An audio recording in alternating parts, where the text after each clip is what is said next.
ഇന്ന് വന്യജീവി ആക്രമണങ്ങളിൽ പ്രതിഷേധിച്ച് വയനാട്ടിൽ UDF ഹർത്താൽ. അവശ്യ സർവീസുകളെ ഹർത്താലിൽ നിന്ന് ഒഴിവാക്കിയിട്ടുണ്ട്. ലക്കിടി കവാടത്തിൽ വാഹനങ്ങൾ തടയാൻ ശ്രമിച്ച UDF പ്രവർത്തകരെ പോലീസ് അറസ്റ്റ് ചെയ്യാൻ ശ്രമിച്ചത് സംഘർഷത്തിനിടയാക്കി. കൽപ്പറ്റയിൽ വാഹനങ്ങൾ തടയുന്നുണ്ട് പ്രവർത്തകർ.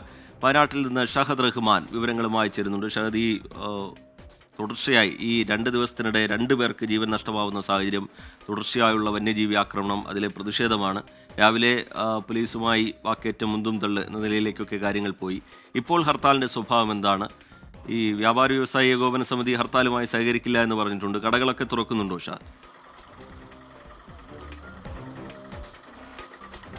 റിജിത്ത, നിലവിൽ കാര്യങ്ങൾ രാവിലെ വിചാരിച്ചതുപോലെയല്ല, അത്ര സമാധാനപരമായിട്ടല്ല കാര്യങ്ങൾ മുന്നോട്ട് പോകുന്നത്. കാരണം ഹർത്താൽ അനുകൂലികൾ വാഹനങ്ങളൊക്കെ തടയുന്നുണ്ട്. നമുക്ക് ദൃശ്യങ്ങളിൽ കാണാൻ സാധിക്കും. ഇപ്പോൾ ബസ്സുകളൊക്കെ പിടിച്ചിട്ടിരിക്കുകയാണ്.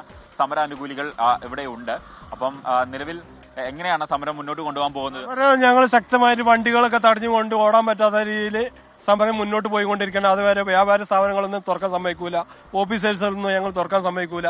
പിന്നെ ശക്തമായ സമരം കൊണ്ട് തന്നെ ഞങ്ങൾ ഈ ഹർത്താലായിട്ട് മുന്നോട്ട് പോകും. പിന്നെ എന്ന് പറഞ്ഞാൽ നമ്മൾ മെയിൻ ആവശ്യം നമ്മളെ വനം വകുപ്പ് മന്ത്രി രാജിവെക്കുക. എന്താ വെച്ചാൽ ഇത്രയും മരണങ്ങളൊക്കെ ഇവിടെ സംഭവിച്ചിട്ട് ഒന്ന് ഇവിടെ വന്നു നോക്കാനോ അതിനോട് ഉള്ള നടപടി എടുക്കാനോ ഇതുവരെ കേരള സർക്കാരിന് കഴിഞ്ഞിട്ടില്ല. അത് പിടിപ്പുകേട് തന്നെയാണ്. അപ്പോൾ ജനങ്ങൾക്ക് ഇവിടെ ജീവിക്കാൻ പറ്റാത്ത അവസ്ഥയാണ് ഇവിടെ വയനാട്ടിലുള്ളത്. ഒരു രാവിലെ ജോലിക്ക് പോകുന്ന ഒരു സ്ത്രീയെ നിങ്ങൾക്കറിയാലോ, ദിവസം പ്രതി ആനയും കടവയും ആക്രമിച്ച് കൊല്ലുന്ന രീതിയിലാണ് ഇവിടെ നടന്നുകൊണ്ടിരിക്കുന്നത്. അപ്പോൾ ഈ ശക്തമായ സമരം കൊണ്ട് തന്നെ ഞങ്ങൾ മുന്നോട്ട് പോകും. അങ്ങനെയാണ് റിജിത്ത്, പ്രധാനമായിട്ടും. കാരണം വരും മണിക്കൂറുകളിൽ ഒരുപക്ഷെ സമരം കൂടുതൽ ശക്തമാകാനുള്ള സാധ്യതയുണ്ട്. കാരണം രാവിലെ ആയിട്ടേ ഉള്ളൂ ഇവിടെ വയനാട്ടിൽ ഇങ്ങനെ ആളുകളൊക്കെ പുറത്തേക്ക് ഇറങ്ങി തുടങ്ങുന്ന ഒരു സാഹചര്യമാണ്. അപ്പോൾ പരമാവധി KSRTC ബസ്സുകൾ, അതുപോലെ തന്നെ സ്വകാര്യ ബസ്സുകൾ, ലോറി, കാറുകൾ, ഓട്ടോ ഉൾപ്പെടെയുള്ള വാഹനങ്ങളൊക്കെ തന്നെ സമരാനുകൂലികൾ തടയുന്നുണ്ട്. എന്നാൽ അത്യാവശ്യമായിട്ട് ഇറങ്ങേണ്ട അവശ്യ സർവീസുകൾ ആയിട്ട് പുറത്തിറങ്ങുന്ന വാഹനങ്ങളൊക്കെ യഥാസമയം കടത്തിവിടുകയും ചെയ്യുന്നുണ്ട്. ഒരുപക്ഷെ 10 മണിയോടുകൂടി നഗരത്തിൽ ഒരു പ്രതിഷേധ പ്രകടനം ഉണ്ടാകും എന്നുള്ളതാണ് നമുക്ക് മനസ്സിലാക്കാൻ സാധിക്കുന്നത്.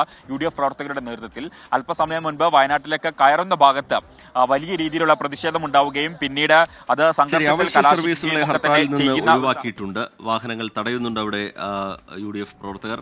ഷഹദ് റഹ്മാൻ വിശദാംശങ്ങൾ പങ്കുവയ്ക്കുകയായിരുന്നു.